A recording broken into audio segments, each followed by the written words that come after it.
Hello guys, good morning to all. Yes, I'm here now. Nag-aantay ng ayuda. Sana lang meron. Ang mahal-mahal ng bigas.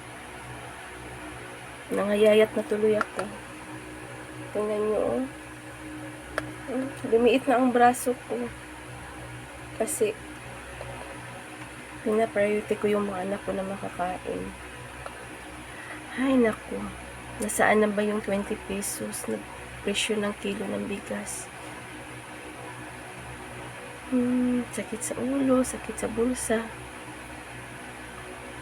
Lalo na sa single mother na katulad ko. Yan. Lumiit na ang braso ko.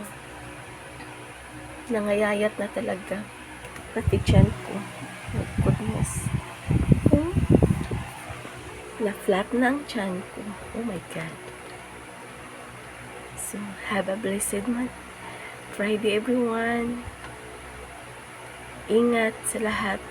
Lalo sa mga area na may mga baha. God bless you all. Ingat lang palagi.